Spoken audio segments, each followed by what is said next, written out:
Good morning. My name is Mindy Kim. And I'm Jonathan Hahn. Welcome to Whitney Independent News Network on this May 21st, 2010. Mindy, did you hear about the WEB meetings? What's WEB? WEB stands for Where Everyone Belongs. Let's hand it over to Chase Johnson to find out more. Hi, this is Chase Johnson reporting for Whitney Independent News Network, and this is WEB, Where Everybody Belongs. And Mr. Harp is introducing it to Whitney so all the 7th graders could feel welcome and comfortable here. Now let's go see what WEB is all about. So WEB is basically a program that's made to introduce all of the new 7th graders at Whitney and try to give them a feel of like what the Whitney family is all about and just try to give them like a better feeling of what Whitney's like and make them more comfortable being at Whitney. NSO is one day, and it's a great way to get kids pumped up and excited about starting the school year. WEB is taking NSO and just continue it through the year. We'll still do NSO, and we'll still have that fun, excitement, campus tour feel to what Whitney's all about and helping them for the first day, but WEB is supposed to kind of give them a mentoring relationship for the rest of the year as well. I think it's great because Mr. Harp is taking initiative and making a difference in our school. And it's also really good for the 7th graders, plus it's a good learning opportunity for the 9th and 10th graders to help them out. Thank you, Chase. Mindy, have you ever tried a Kogi taco before? No, what's a Kogi taco? Well, a Kogi taco is basically a multicultural taco. What's the difference between a multicultural taco and a regular taco? Well, let's go to John's World to learn more about the Kogi taco. Hey guys, this is John, and this is the first ever John's World. And we're here at the Kogi truck, where it's a mixture of Korean, Japanese, and Mexican foods. And there's such things as kimchi koki, quesadillas, and kalbi tacos, teriyaki burritos. Let's go check it out. As you can see, they have the mixtures right here. They have Korean short rib tacos and short rib burritos, Kogi kimchi quesadillas, and they're pretty reasonable prices too. I saw like how much the other people had and it seemed like a lot, so you guys should try coming out here too. I think it's great. It allows more than one type of person to come here and eat, meet people. I think the truck's more convenient because they get to visit more locations, meet different people. They get a bigger fan base, and so they always have more people coming to them, making them money. Right at the moment, I think I like the atmosphere of, standing in line, eating here. It's not so formal. Okay, so in here, here's the bun, here's the salad, and this is kalbi, and they put cheese in here. That looks about it. Intentional, man. What we did was we just opened up a flavor that connected to people. It doesn't matter where you came from. We came from an Asian source and an Asian flavor, but it really came from the streets of LA. So it was breaking down all the barriers and just like, taking care of, just the regular daily life and what you go through and making it a little more exciting. All right, guys, this was John's World. Check out where they're at on www.kogibbq.com. Thanks, John. Hey, class of 2013. Your 4th quarter class activity will be held at Knott's on June 18th, the last day of school.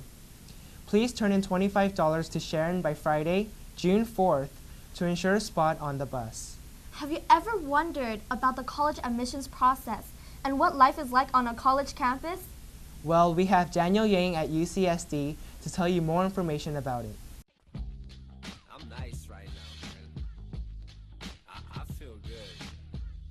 So guys, we're outside of the Gilman entrance at UCSD. Now let's go look inside and see how it's really like. First, I checked up on what matters to us most, what UCSD looks for in an applicant. Well, we definitely look for students who exceed the minimum admissions requirements. So students who have taken more than 2 years of history and social science, etc. Students who are extremely involved in extracurricular activities, hold different positions in clubs and things like that. If they're in a band, etc. What are the positions that they're holding, what kind of awards they received. We're really concerned with all of that. So I'm here with Jesse Ma, an alumni from Whitney High School. So could you tell us a little bit about UCSD and its college system? Yes, Daniel. Okay, well basically UCSD, the university, is split up into 6 separate colleges. So you have the animosity of being in a really big place. I can go out on library walk and not know anyone, but I can come back to our campus and feel at home and, you know, like have all my friends here and everything. So it's pretty nice. Alright, so we're in the middle of Spring Rush. Now, what is Spring Rush? It's a time where sororities and fraternities that are part of the Greek system try to recruit college students into their groups. Now let's go see what some of these sororities and fraternities are like. In general, for future college students, would you recommend them joining a fraternity or a sorority?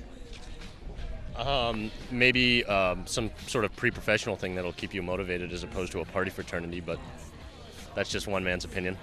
I mean, both sides have pros and cons. I would think it's not for everyone, but if it's for you, then yeah, definitely go for it. A fraternity, sorority, it's Greek system. It's like a social networking and helps you just in different areas of life, and it provides you something to do every night. Now, after all of those parties and hitting the books all night, sometimes all you need to do is relax, which you can do at La Jolla Cove, which is just about 5 minutes away from UCSD. This is Daniel Yang reporting for Whitney Independent News Network. Thanks, Daniel. Message from the Hutch. Pay up on all balances. No more borrowing or credit on meals in the Hutch. Are you a 7th, 8th, or 9th grader with a knack for spelling? Then participate in Red Cross's Charity Spelling Bee for the benefit of the American Cancer Society's Relay for Life event. Compete for a chance to win various prizes, including $100 for the best speller. So Mindy, there's been a lot of controversy about Arizona's new immigration law. How do you feel about it? Personally, I think the new law is very unfair and it angers me. Let's see what other Whitneyites have to say about the new law. Arizona Governor Jan Brewer passed a legislation that makes it illegal for a person to lack immigration documents. It also gives police the right to stop anyone and ask for these documents based on reasonable suspicion. Since this law is passed, there has been nationwide controversies. Though some believe that this is necessary in the prevention of crime, others think that it is unjust and will lead to even greater problems such as racial profiling. Okay, well, I personally think that they're reasonable and that they should be executed because normally immigrants, you should check if they're immigrants because immigrants, they contribute to a lot of the crime rates that's happening in these areas because if you're an immigrant, you don't have a stable source of income, and without a stable source of income, you usually have to rely to thievery or robbery. My opinion on the Arizona immigration law is that the government of Arizona needs to meet with the public so they could decide on one rule or law that will satisfy everyone's opinions and thoughts and ideas. So though both sides, I can see how asking people for their papers, just coming up to them on the street and asking them if they're legal citizens, can be considered a major invasion of privacy. But then also on the other side, the fact that we have illegal immigrants, that this portion of the society that are illegal immigrants, that's a major problem we need to deal with. The biggest problem is what do we do with all these people that are still waiting and waiting for this answer that they're never going to get? This is Jeremy Lee reporting for Whitney Independent News Network. Back to you. Thanks, Jeremy. This Friday, May 21st, the music department is having a movie night.